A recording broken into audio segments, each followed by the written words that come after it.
Ici Antoine Joubert. Aujourd'hui, je vous présente deux nouveautés Lexus 2026 électrifiées. D'abord le RZ, ensuite la berline ES 2026 qui, elle, pourra aussi être disponible en version hybride. Mais évidemment, c'est le RZ qui nous intéresse particulièrement parce que ce véhicule a eu des débuts plutôt houleux. Un véhicule qui n'a pas connu de succès depuis son arrivée sur le marché en 2023. Très décevant au niveau de la technologie, de son autonomie, de son rendement.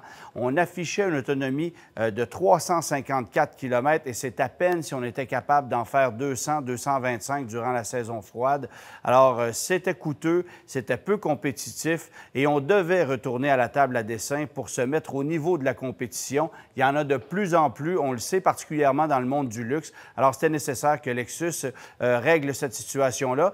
Évidemment, on l'a fait en même temps que Toyota qui a réglé le problème avec son BZ. On pourra évidemment tester son autonomie et son efficacité un peu plus tard durant la saison estivale. Mais chose certaine, ce qu'on nous propose ici, c'est une technologie qui semble être beaucoup plus convaincante que ce qu'on nous vendait jusqu'à tout récemment parce que le Lexus RZ est un produit qu'on mettait de côté littéralement en raison de sa technologie complètement dépassée.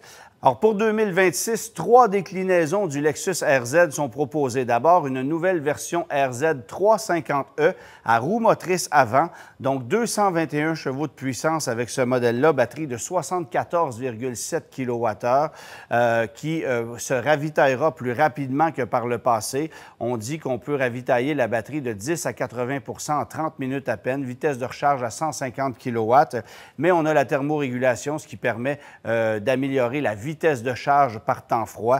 Alors ça, c'est un bel avantage. Le RZ 450e, lui, revient, mais amélioré, 308 chevaux de puissance avec cette même batterie de 74,7 kWh. Et sinon, vous allez avoir le RZ 550e, lui aussi avec 4 roues motrices. Cette fois, c'est 402 chevaux de puissance, mais une batterie optimisée à 77 kWh. Alors, c'est la même que vous allez retrouver du côté du Toyota BZ, ironiquement. C'est un véhicule qui se veut plus sportif. On verra si son comportement l'est résolument plus que les autres versions. Mais 402 chevaux de puissance, ça permet de boucler le 0-100 km/h en 4,3 secondes, alors que si vous optez pour une version RZ 450e, ça se fera en 5,2 secondes. Alors, 300 kW au niveau de la puissance ici, ce qui est quand même assez intéressant. Il y a plusieurs acheteurs qui risquent de s'intéresser à cette version-là pour le niveau de performance qu'on obtient, bien évidemment. Et on propose même sur ce modèle-ci des paliers de changement de vitesse derrière le volant. Évidemment qu'il n'y a pas de transmission, mais on simule des passages de rapport pour optimiser l'agrément de conduite. Alors, on verra ce que ça donnera, mais Lexus semble vouloir revenir dans la course avec ce véhicule-là, qui est encore le seul VUS offert chez Lexus avec motorisation 100% électrique, un véhicule qui utilise la plateforme ETNGA qu'on utilise à plusieurs sauces du côté de chez Toyota.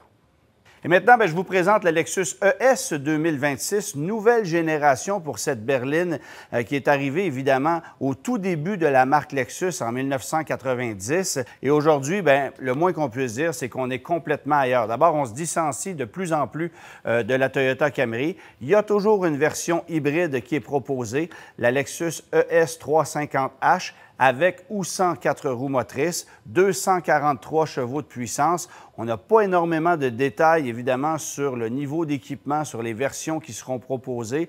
Est-ce que le Canada bénéficiera des deux versions, c'est-à-dire roues motrices avant et 4 roues motrices? Ça aussi, c'est une question qui demeure en suspens parce qu'on ne peut y répondre pour le moment ici du côté du Texas.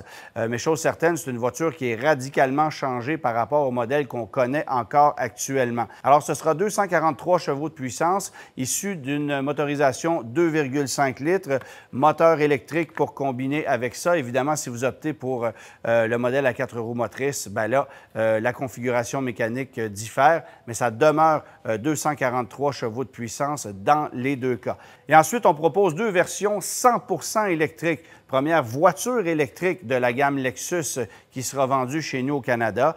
Alors, une version 350e à roue motrice avant, 220 chevaux de puissance, 7,7 secondes pour le 0-100 km/h. C'est pas très rapide, mais l'autonomie sera à 483 km avec cette voiture-là.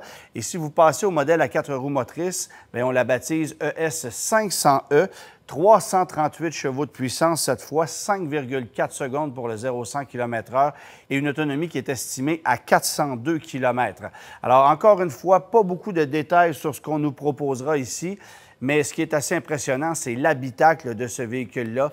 Tout illuminé, beaucoup plus contemporain, franchement moderne comme approche et ça risque de plaire à la clientèle qui cherche encore des berlines plus traditionnelles sur le marché. On sait que Lexus avait complexifié sérieusement plusieurs systèmes d'infodivertissement de ces véhicules au cours de la dernière décennie. On revient à la base, certes avec 2 écrans, tout passe par les écrans numériques aujourd'hui, mais beaucoup plus facile d'utilisation. Quoique dans le cas qui nous concerne ici, comme c'est un prototype qui vient de la Chine, bien, on ne peut utiliser le système et le tester complètement parce qu'évidemment, tout est en chinois et c'est un petit peu difficile à comprendre en ce qui me concerne. Alors oui, il y a encore quelques similitudes avec la Toyota Camry puisqu'on partage la motorisation hybride avec la Camry qui est vendue depuis 2025 sur le marché nord-américain. Mais là s'arrêtent les distinctions. La plateforme qu'on retrouve sur cette version électrifiée, c'est la même que celle qu'on utilise avec le RZ. Alors la plateforme ET-NGA qu'on va utiliser à outrance sur tous les véhicules électrifiés qui seront lancés par Toyota et Lexus au cours des prochaines années. Évidemment, une plateforme modulable qui peut servir à des véhicules plus compacts comme à des véhicules de grande taille. C'est ce qu'on fait de plus en plus dans l'industrie. Reste à voir maintenant si Lexus a l'intention de renouveler sa berline IS plus sportive, parce que ça, c'est une question qui demeure sans réponse. On sait maintenant qu'on a renouvelé la ES, mais qu'en sera-t-il de la IS, une voiture qui est en pente descendante, qui se vend de moins en moins et qui tente tant bien que mal de rivaliser avec des voitures comme la BMW de série 3 ou la nouvelle génération d'Audi A4. Et puis en terminant, bien, Lexus nous mentionne vouloir multiplier ses offres électriques, c'est évident. On nous a amené ici le prototype LF-ZC qui avait été présenté au Salon de Tokyo il y a pratiquement 2 ans. Une étude de style très intéressante qui donne peut-être le ton sur de futurs produits qui seront lancés au cours des prochaines années électrifié par la division de luxe de Toyota. Évidemment, Lexus qui est en bonne position par rapport à des marques comme Acura et Infiniti qui sont désormais uniquement offertes en Amérique du Nord, alors que Lexus demeure une marque mondiale.